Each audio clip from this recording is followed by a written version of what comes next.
Hello साथियों, मैं दीपक sir आज आप लोग को पढ़ाएंगे घनाभ और घन से। आप लोग को कक्षा 9 और 10 के विद्यार्थियों को घनाभ और घन में कुछ ऐसे चीजें पूछे जाते हैं जैसे कि घनाभ में पृष्ठों की संख्या बताइए, घनाभ में शीर्षों की संख्या बताइए। तो लड़कों को बहुत परेशानी होती है, इसमें बड़ा दिक्कत होता है। तो आज आप लोग को समझाते हैं घनाभ। तो घनाभ क्या होता है, देखिए घनाभ में यानी जिसकी लंबाई अलग है, चौड़ाई अलग है। इसमें क्या हो, लंबाई हो, चौड़ाई हो और उसकी ऊंचाई यानी मोटाई हो। तो जैसे आपको ईंट का ले लिया जाए, कोई ईंट हो तो क्या होता है, वह एक घनाभ के आकार का होता है। घनाभ की आकृति है, ठोस में आता है। यानी यहाँ पर देखिए घनाभ के रूप में दिया गया। तो घनाभ की लंबाई क्या है, घनाभ की लंबाई l है और इसकी चौड़ाई को अगर हम 20 से कहते हैं, यानी आपका वृत्त हो गया चौड़ाई, और यह इसकी ऊंचाई है। और ऊंचाई या हम इसको क्या कर सकते हैं, इसकी मोटाई। ठीक, तो घनाभ में लंबाई है, चौड़ाई है और ऊंचाई दिया गया है। तो सबसे पहले हमको एक चीज देखना है कि इसमें कितने शीर्ष होते हैं। तो घनाभ में एक प्रश्न पूछा जाता है जो कि कक्षा 9-10 के विद्यार्थी को नहीं बता पाते हैं। ये देखिए पहला चीज,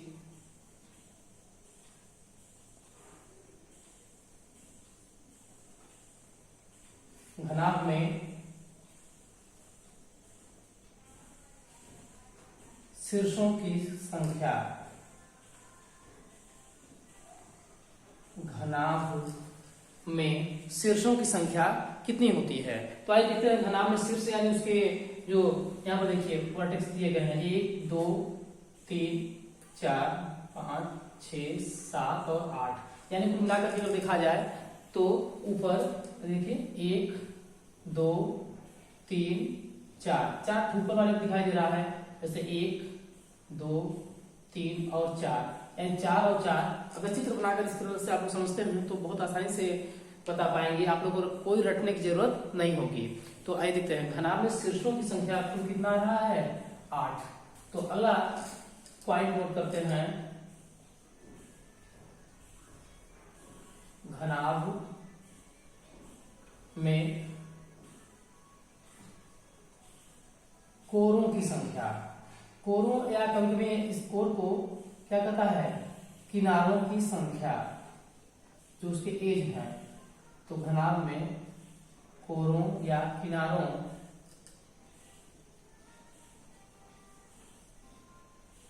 की संख्या।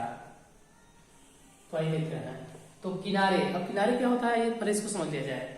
तो ऊपर की ओर देखें, जैसे हम अगर किसी पिलर वाले कमरे में देखते हैं तो क्या होता है, ये देखिए एक खंभे, यह 2 ये वाला, और यहाँ से यहाँ तक देखते हैं 3 और ये 4, यानी 4 के ऊपर की ओर इस प्रकार से खंभे हैं।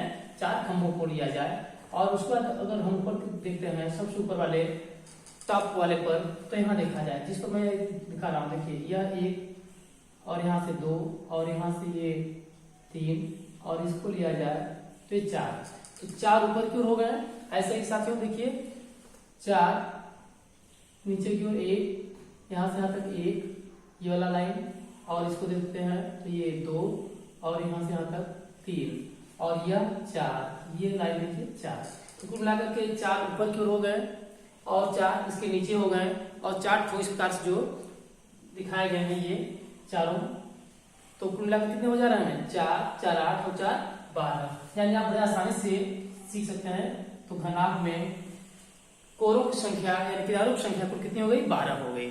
तो घनाभ में शीर्षों की संख्या 8, घनाभ में कोरों की संख्या यानी किनारों की संख्या 12। अब एक और पूछा जाता है,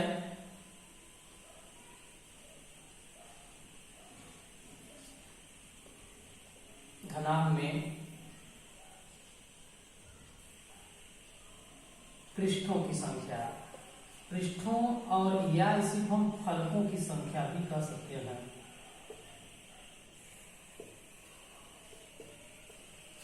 पृष्ठों या फलकों की संख्या। तो फलक क्या होता है, आइए दोस्तों देखते हैं। फलक हमारा अगर देखा जाए तो ये ऊपर की ओर देख रहे हैं, ये जो मैं इस प्रकार से बना रहा हूँ, ऊपर ये टॉप वाला, यानी आप जिस कमरे में बैठे हुए हों, अगर किसी परीक्षा भवन में बैठे हैं या आपने जिस क्लास में बैठे हुए हैं, क्लास में आप देखते हैं ऊपर की ओर छत वाला होता है और नीचे आपका जो फर्श जमीन है। तो यहाँ देखा जाए, ये इस तरह से मैं करके दिखा रहा हूँ, ये देखा जाए तो ये कौन सा है, ये आपका फर्श वाला हो जाता है।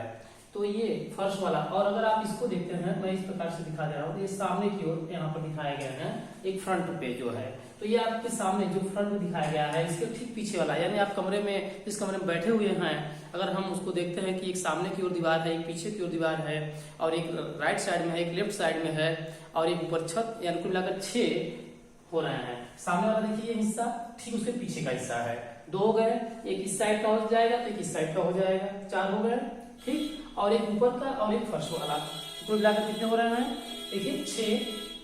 तो घनाभ में देखा जाए तो शीर्षों की संख्या 8, घनाभ में कोरों की संख्या 12 और घनाभ में फलकों या पृष्ठों की संख्या 6 हो जाती है। तो आप लोग को समझ आया होगा। करते हैं इस तरह के प्रश्न अगर पूछे जाते हैं तो आप लोग बड़े आसानी से बता सकते हैं। अब आप लोग को समझाते हैं इसके फार्मूला, जिस पर पूछा जाता है आयतन के लिए। भाई देखते हैं,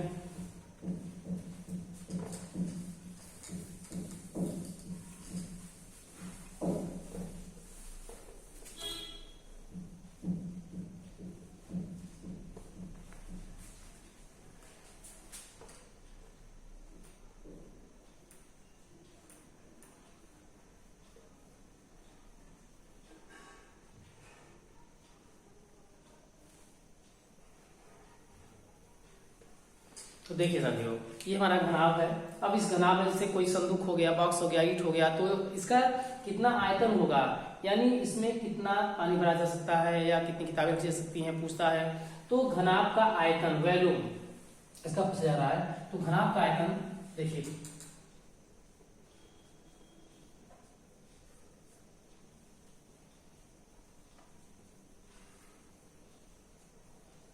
घनाभ का आयतन, तो आयतन के लिए लंबाई L दिया है, चौड़ाई दिया है। अगर हम इसके आधार का क्षेत्रफल निकाल लें, आधार का क्षेत्रफल यानी ये वाला हिस्सा पूरा देख लीजिए, ये आता है घनाभ का आधार, आधार का क्षेत्रफल यानी लंबाई और चौड़ाई, और इसके बाद है इसकी ऊंचाई।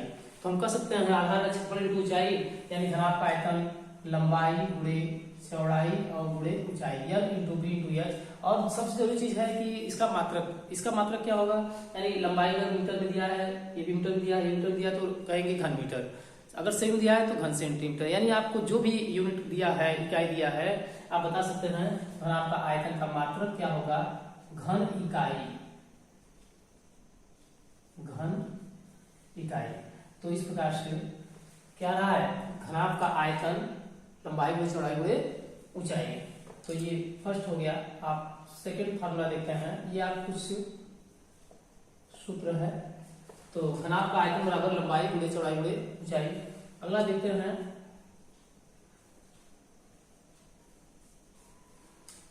घनाभ का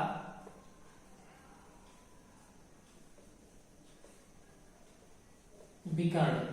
विकर्ण मतलब प्रश्न क्या रहता है कि इस घनाभ में सबसे बड़े से बड़ा अगर कोई चीज रखा जाए, बांस का टुकड़ा या कोई चीज रखा जाता है, कोई क्षण रखा जाता है, तो कितना बड़ा रखा जा सकता है।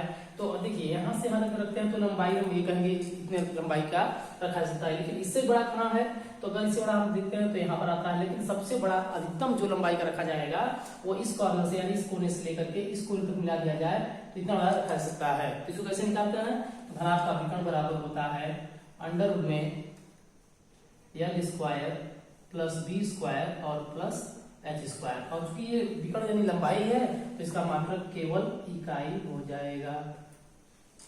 मात्रक में क्या रखेंगे, केवल इकाई रख सकते हैं। तो अब देखिए तीसरा,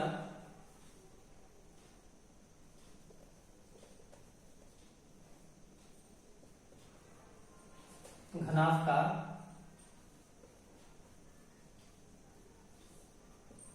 संपूर्ण पृष्ठ। घनाभ का संपूर्ण पृष्ठ क्या होता है, आइए देखते हैं। इसमें 6 पृष्ठ बताए गए, अभी हमने इसके पहले समझाया कि कुल कितने पृष्ठ होते हैं, 6 पृष्ठ होते हैं। तो देखिए सबसे पहला ये पृष्ठ है, ऐसे पीछे भी पृष्ठ दिया गया है। तो हम यहाँ पर देखते हैं कि ये सामने वाले का अगर क्षेत्रफल निकाल रहे हैं तो इसका जो हमारा एरिया होता है L इंटू H हो जाएगा। इसके पीछे का अगर हम इसके साइड वाले का देखते हैं तो इसका देखिए ऊंचाई है और चौड़ाई है, कुल मिलाकर के 2-2 इसमें दिए गए हैं, एक सामने का एक पीछे का। तो कुल मिलाकर के हम कहेंगे 2 ब्रैकेट में L B प्लस BH और प्लस HL। तो ये चूंकि पृष्ठ है, क्षेत्रफल है, तो इसका मात्रक क्या रखेंगे, मात्रक रखेंगे वर्ग इकाई। इसमें घन इकाई था, इसमें वर्ग इकाई।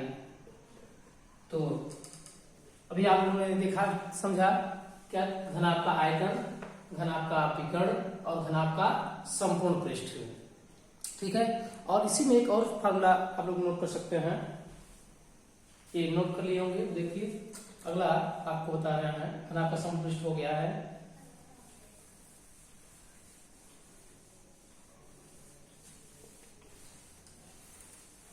देखें पूछता है कोई कमरा है तो उसके चारों दीवारों का क्षेत्रफल, यानी हम कह सकते हैं इसके ऊपर का जो छत वाला है और जो ये नीचे आधार फर्श वाला है उस हिस्से को छोड़ दिया जाए तो केवल कमरे की बात हो रही है, चारों ओर की कमरे की। तो कमरे की चारों दीवारों का क्षेत्रफल क्या होगा, पहले लिखते हैं, यानी घनाभ के आकार का रहता है तो उसमें पूछता है कमरे,